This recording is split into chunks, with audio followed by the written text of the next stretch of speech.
What's up, Niner Gang? Tonight the vibe in the Bay is full red alert for this red and gold family. We've got a major development in the quarterback room, a potential all-in move to upgrade protection, chaos in another franchise that could turn into a trade opportunity for San Francisco, and a forgotten phase of the game that quietly started deciding big-time matchups. You are not going to believe what we've got today, so get comfortable, hit that like button, and let's dive in. Let's start with something a lot of people haven't noticed yet, but it could change the script of this season. While everyone is staring at Brock Purdy and the NFC standings, the 49ers officially opened the practice window for a name that basically disappeared from the radar, rookie quarterback Curtis Rourke, a 7th-round pick who landed on the NFY list after ACL surgery in January. The team now has 21 days to watch him work and decide what he really is inside this offense. They're not just activating another body on the depth chart. Rourke is coming off a season at Indiana where he completed almost 70% of his passes for just over 3,000 yards, with 29 touchdowns and only 5 picks. That's the profile of a real project in Kyle Shanahan's system if the knee holds up. In a league that pays a fortune for average quarterbacks, having a young passer with that resume in your building is a serious asset. Right now, the depth chart looks like this. Brock Purdy is the starter, Mac Jones is the clear number 2, and Adrian Martinez on the practice squad. But we all know how the NFL in December works. One slugfest on a heavy field, one bad hit, and the perfect plan turns into chaos. Rourke opens a strategic door. If he shows he's ready physically and mentally, he can push this front office to think bigger, whether that means exploring a trade involving Mac Jones down the line or finding a way to keep a 4th quarterback they really believe in. Shanahan already said it straight. If it makes sense on the roster, they'll activate him. If not, they'll shut him down for the year. But behind that quote is the question the faithful can't ignore. Are the 49ers quietly preparing premium insurance at the most important position in the sport right in the middle of a 9-4 season, pushing for the playoffs?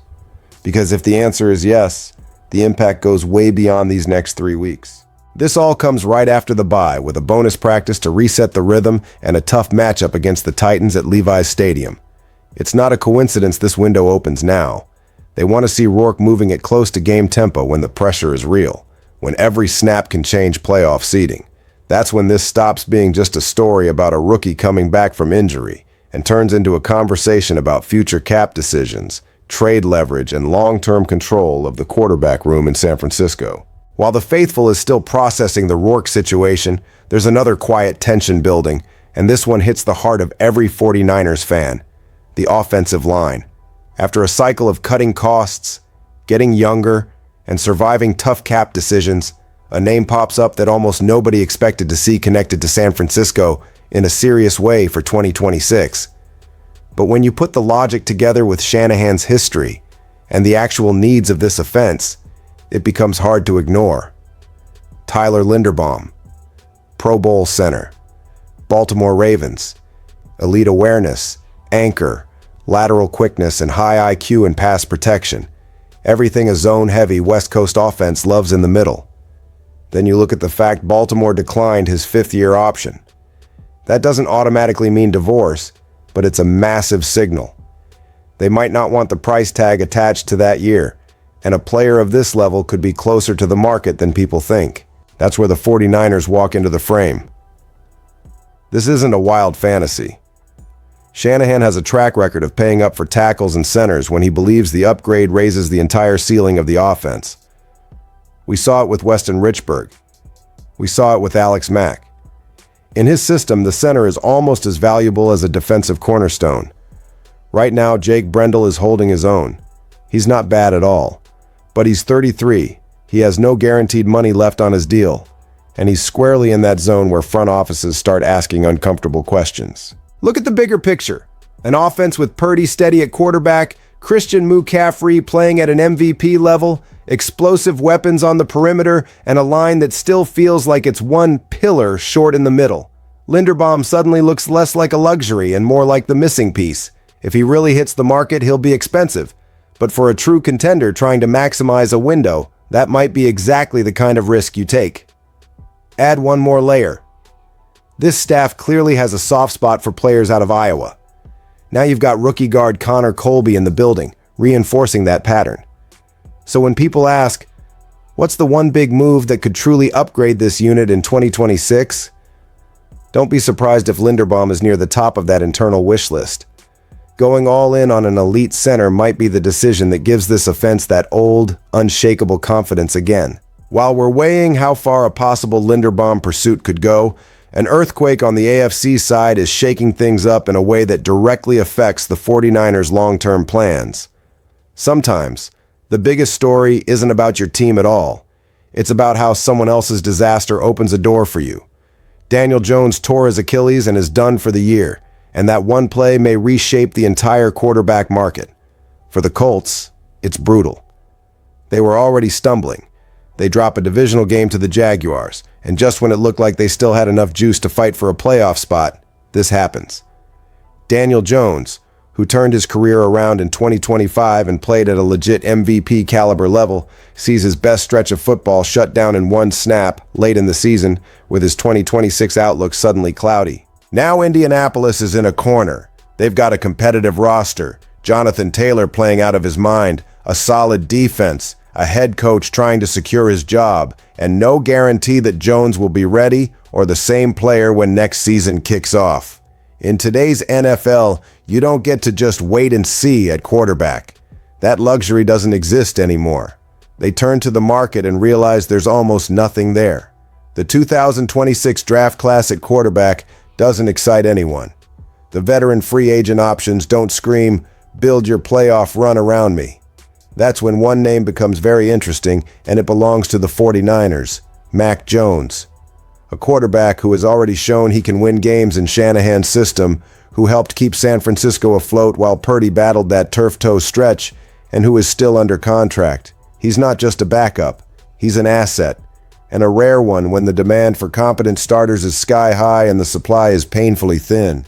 Picture the internal conversation in Indy. They need someone who can keep them competitive right away. Someone who's ready now, not another long-term project. Someone who lets them push this current core forward instead of pressing reset. Mac Jones fits that profile almost perfectly. And for the 49ers front office, that opens a golden opportunity. Flip a valuable, but not essential piece into draft capital or targeted reinforcements at positions of real need. Because while everybody argues about quarterbacks, trades, and big money moves, there's one unit in San Francisco that basically woke up and decided to change the way the 49ers step on the field. Special teams. The phase people usually remember only when something goes terribly wrong has turned into one of the quiet strengths of this campaign and is changing how San Francisco controls field position and game tempo every single week. It started with a tough but necessary choice. Moving on after everything that happened with Jake Moody, who's now with Washington. The inconsistency on field goals in 2024 and the direct impact on final scores became impossible to ignore. That's when the front office made a precise move. Eddie Pinheiro walks in to stabilize the kicking game and does way more than just stabilize it. Since week 2, the 49ers haven't missed a single field goal, including attempts beyond 40 yards. Those numbers shift the mentality of the offense on third down and change how aggressive Shanahan can be in the high red zone. Then you add Thomas Morstead, the veteran punter, who resets the field position battle.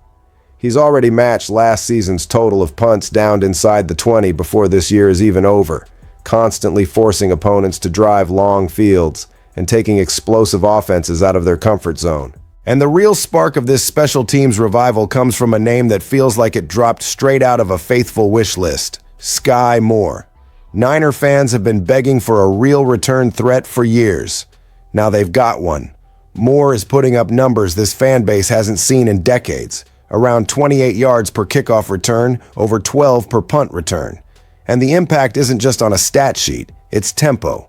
It's that moment when a tight, ugly game suddenly flips because special teams breaks off a chunk play and Levi's Stadium explodes. At the end of the day, faithful, when you put all of this together, you can feel how this stretch run is loaded with opportunity and with decisions that could reshape the future of the red and gold.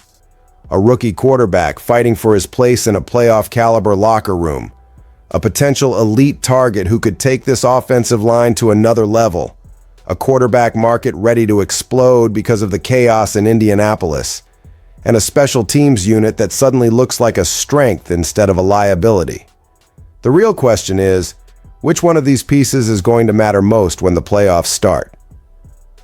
Drop your answer in the comments, smash that like button, subscribe to the channel, and let's ride this run together as 149ers faithful.